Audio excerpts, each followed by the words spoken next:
My book, Homie and the Redneck, is available on Amazon and BarnesandNoble.com. You can buy your copy in stores right now. And for more information, feel free to follow me on Twitter and Instagram under @KingRemDogg. Have a good day and enjoy the show. What's up, guys? Remington Keyes here. Welcome to the Nerd Talk Podcast, nerdy talk for nerdy fans. We have indie writer Carissa Grant joining us on the show today. We're going to interview her. Introduce yourself. I am Carissa Grant. I am the writer and creator of Worthy Chaos. And I started writing because I got obsessed with Resident Evil 2, the original video game, and I role played as Claire Redfield for 17 years, and that's what started this whole thing. Yeah, you pretty much answered my first question. The first question was, what inspired you to pursue a career in horror comics? Yeah, it was. I saw a commercial for the original Resident Evil where this crocodile comes out, or the alligator comes out of the sewer, and for whatever reason that I got obsessed with it so much so that I literally went out, bought PlayStation, rented the game, and started playing it. And then I just got so obsessed with it that I just had to RP it. I'm dyslexic, so when I first started role playing, it was one lines and not a lot of writing. And then over the last 17 years, it went from one lines to now I can do 3,000 to 6,000 words in one sitting. So I got a little better. And for those of you young people listening, back in the day, you used to be able to rent video games from some place like Blockbuster or Hollywood Video. They would have like a game section you could rent. So I mean, people don't Good do old that days. very often nowadays. Yeah, and you know what? It was kind of funny because I almost would not be here because when I rented the game, there was no instructions, and I kept walking Leon into the fire because I had only played Atari and like Duck Hunt, Supernatural, Duck Hunt on Nintendo. So like I could not get the control to work. So I threw the controller across the room, really mad about it that I just bought this entire game system for this one game. And my brother comes in who's been playing Zelda since he could walk. He picks it up, starts playing it like it's nothing. And I got so mad that I kicked him out, started playing it, and then the rest is history. But if my brother had not come into my room and been a pain in my butt, then I would not be here in debt with my lovely comic. So Well, um I'll tell you, you're really dating yourself bringing the Atari as a reference. Oh yeah, I'm pretty old. I had Atari, Coleco. I was around when Nintendo came out. So, I remember Duck Hunt, but none of us knew that it was that you can control the ducks with the second player. So that wasn't even until like 5 years ago that I figured out that you could do that. But yeah, that dates me very much. Um, That's okay. I've dated yeah, the myself good old before days. because Super Nintendo is my first console. So. I tried to play Mario, and I think back then you couldn't save it. So Yeah. I would get all the way to the castle and I never was able to beat it. Like I would just get to the end castle every time and that was it. So I've never beaten that freaking game. all you gotta do is hop over him and grab the axe. But now you tell me. We didn't have Google back then. So what's a comic or movie that has had a profound impact on you? The Crow. The Crow, the two things that really got me into comic books and all that and horror movie, there's probably three things. The comic section of it would be Ghost Rider. My brother Love collected Ghost Rider. comics. I found Ghost Rider, got obsessed with it. I get obsessed with everything. There's no in between. I either hate it or I'm obsessed with it. The movie that would have started it was Dream Warriors, Nightmare on Elm Street 3. And the graphic novel movie was definitely The Crow. I was obsessed, of course, with The Crow.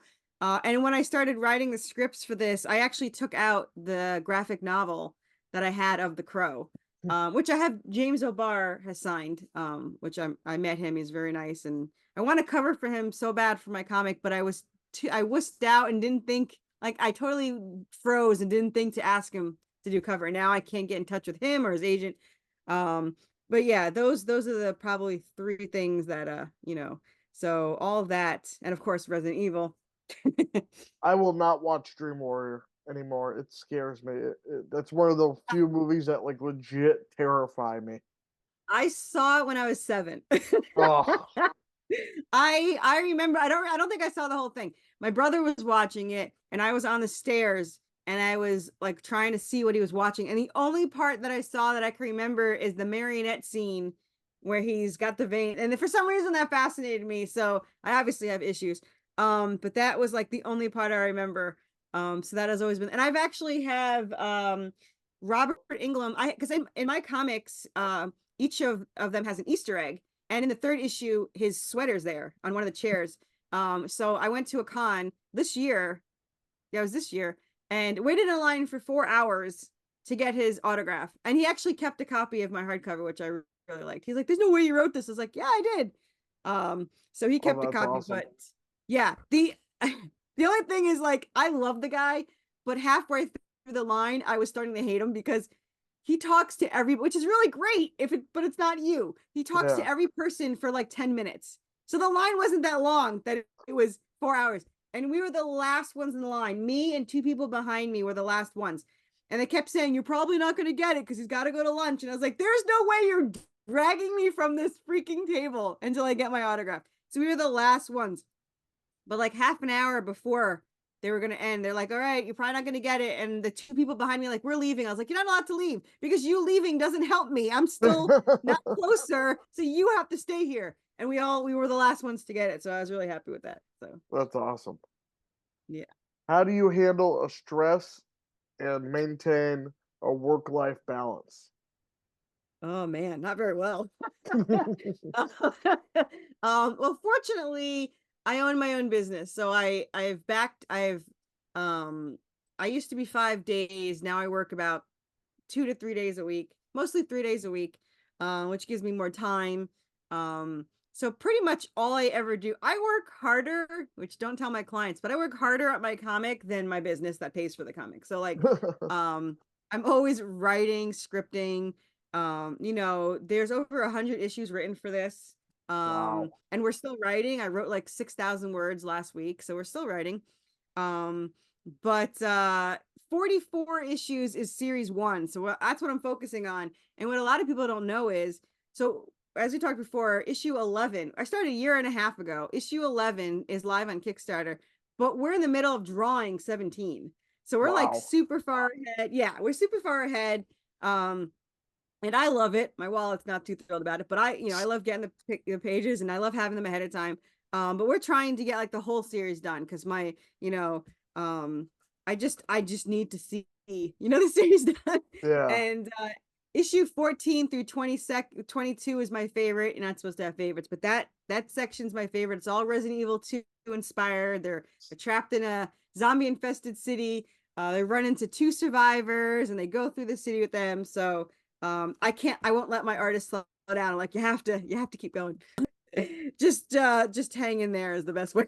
What's a valuable life lesson you've learned from working on your comic? I lost 9 grand with my first two artists. So that is the Wow. harshest lesson I learned. The first one stole 3 grand from me. I tried to fix it for 2 grand, did not like it, threw away issue one, and had to redo it with my new artist, which was You worth. you shouldn't have thrown it away. You should have used it as like a Oh, memorabilia when it gets bigger. I throw it away as in I redid it, but I printed 50 of them and now everyone wants them. So I have been selling them now, but it obviously isn't gonna get me my 5 grand back. And then the other artist, I couldn't afford lettering and I didn't realize that he wasn't very good with English and all that stuff because he talked fine with me. But when I finally lettered it like 6 months later, the letter is like, he did not follow your script properly. Yeah. And so I have it. It's a prequel, but again, it's not getting my 4 grand back from that. So I have trust issues, but No, no, fortunately, I get it because I'm a writer as well, and I have to pay people for covers. And yeah, I paid like $500 one time for three like mock covers. I told them exactly what I wanted, yeah, and it didn't come out anything yep, like yep. I told them. We're writers are the only ones that don't get paid. Yeah. Like artists act like we're not all artists, but a lot of artists complain about us being cheapskates or not understanding, and we do understand, and we know it's hard work. It's just we never get paid. Yeah. Everyone gets paid but us, the colorist, the artist, the letterer, everyone but us. So it's a really hard to do. I'm absolutely, obviously, obsessed with it. Is my favorite word for this show, is obsessed. So I keep doing it. I am one of the very, very few indie creators that will release an indie comic book every other month. Oh wow. So most indie creators will only release maybe 2 to 4 a year. I release about 8 and a hardcover. So every year I do 7 to 8 issues and a hardcover. We're actually now putting together, speaking of stress, like my whole morning was trying to figure out the second hardcover files, and it was such a pain in the butt. So that was stressful. So I dealt with that by, complaining about it. But yeah, that's what I learned. And another thing I learned that I've been trying to explain to newbies coming in, do not ask for artists for character designs. Oh yeah. Ask them for either a cover or a page from your script, because in the very beginning I wasted thousands of dollars asking artists for character designs, and it doesn't do anything for you, Right. because you don't know how they're going to draw them consistently in a page. And also you're paying double, believe it or not, for character design. But if you literally tell them this is what they look like, they have to draw it. Right. So that was something I learned, and I literally learned it right before I found my artist, so it didn't really help me out too much. But Hey, he it's good advice. yeah, I saved a ton of money. And when I started doing that at the very end, it was so much better, because I paid people for designs and then they couldn't draw it sequentially on pages, or they look nothing similar to it. So yeah, I learned the hard way, and I would have saved a ton of money. But definitely worked out. My artist had never worked in comic books before. He did like portraits or something, so it was a learning experience for both of us, but fortunately he's done really well, and he started going to school around issue 6, and his art got even better, which I already loved it. um so yeah, don't be afraid to do new artists, because he had never done comic books before, and everyone loves his art is absolutely phenomenal, and I get a lower price than the new people. So fortunately he's just as obsessed with the story as I am. And that helps, because you want somebody that's going to grow with you. Right. And a lot of people are posting, they're like, oh, you need to do you need an experienced artist, and that's great. It obviously it's good, but when you're starting out and you don't have a lot of money, it's good to grow together, because you Oh, just, that's how you absolutely. build that bond of trust. What I Yeah. did, what with my book, is I had the person draw up some like pictures that I like, but with my characters, Mhm. and then I trace over what my characters look like Nice. when I go to make concept art. What are some common misconceptions about the comic book industry, about indie comics, working on, that you would like to tell the audience? I think misconception is that you're going to make a lot of money. Yeah, everyone thinks that they're going to make I was naive. I jumped into it. I use those infamous words. How hard can it be? The hardest thing I've ever done. But people don't realize that it's how expensive it is. Oh yeah. The art is expensive, and then the coloring is expensive, and then the lettering, and then you have to print them, and then you have to do all this stuff, and it's extremely expensive. You have to get expensive covers to bring people in to. So I mean, I think for 5 issues I spent over 5 grand just on covers. Like, it was, Wow. yeah, because I was trying, well, I was trying to get all the covers that I wanted, that had to do with my book, because my comic is Buffy the Vampire Slayer meets Supernatural and Silent Hill and the Resident Evil world. So I wanted artists from each one of those. So I Right. got the Buffy artist, Carl Moline, to do a cover. I got the Resident Evil artist, who actually worked in Capcom and the interior art for Resident Evil and Injustice, for anyone that knows Injustice. So I got his covers, and that was Resident Evil. I got Army of Darkness artist Kevin Sharp, who I love Army of Darkness. I have not found Silent Hill yet, and I wrote to them, but they have never written me back. And the Supernatural I found, and they're always busy, so I bother him every 4 months until I wear him down. So eventually I'm gonna wear him down. Nice. But yeah, it's way more expensive than I ever thought it could be, and you definitely don't make that back for a while. Like, I have yet to make it back, but again, one of the reasons why I don't make it back is I'm 6 issues ahead. So I don't Yeah. get paid for the 6 issues until I do a Kickstarter. So everyone thinks that, I have so much money, whatever. No, I have a ton of debt. um, but my husband's very supportive. I have a lot of faith in the story. I think it's obviously unbiased, but I think it's an amazing story. And people seem to really, really love it, which is great. But the Kickstarter is what helps me pay off the debt and helps me keep going. So anyone that comes in, I tell them that only do it if you're incredibly passionate about it, because if you're doing it for the money, you're doing it for the wrong reason. So do you sell your book just strictly on Kickstarter, or do you sell it like at Comic Cons and conventions and So I do I hate conventions, the big ones. It's just too loud, it's hard to bring people in and all Mhm. that stuff. The smaller ones I love. Um so last year I did 10 and I hated them all except for like 3. This year I'm only doing 3. One got canceled, so I think I'm only doing 2.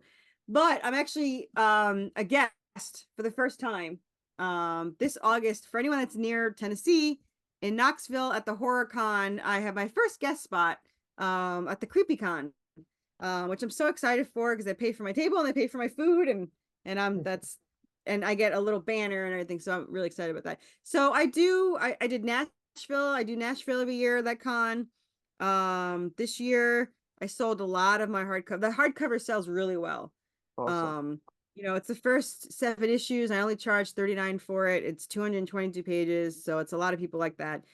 So I do some cons, prefer local cons. I do have a website, but I really don't use it that much because I do Kickstarters so often that I just tell people to do Kickstarter. So I would say Kickstarter is my absolute main source of funding. So the best thing to do is to search Worthy Chaos on Kickstarter. There's links, of course, there's links everywhere, but if you go on Kickstarter and you search Worthy Chaos, I'm the only thing that pops up. We have had 11 campaigns and we always have one live or one pre-launch. So we're always on there. Right now the Kickstarter is till July 8th. We're issue 11. We have the Army of Darkness artist Kevin Sharp, who also works for Marvel and all that stuff. That's an amazing cover. We have it in metal and everything. Make sure you check out all our merch. We have all back issues in as the add-ons. So you can buy just issue 1 if you want. You could just buy the PDF issue 1 for $5. You get issue 1 and 2, or you can get the printed version for $10, and then you can go into the add-ons and get whatever you want. So make sure you have time to go look at our merch. Like we have plushies and all sorts of stuff like that. So yeah, definitely check it out. I highly recommend the hardcover. We have the second cover coming out in September. And it's the easiest and cheapest way to get them all. And yeah, you can also find me on Facebook, Carissa Grant. We have a Worthy Chaos Facebook group and a business page, so you can check us out anywhere on there too. All right, all links will be in the description below of this podcast. Thank you for coming on. I really appreciate it. Had a good time talking with you. And fans, we'll see you guys in the next episode. Signing out. Thank you. Appreciate it.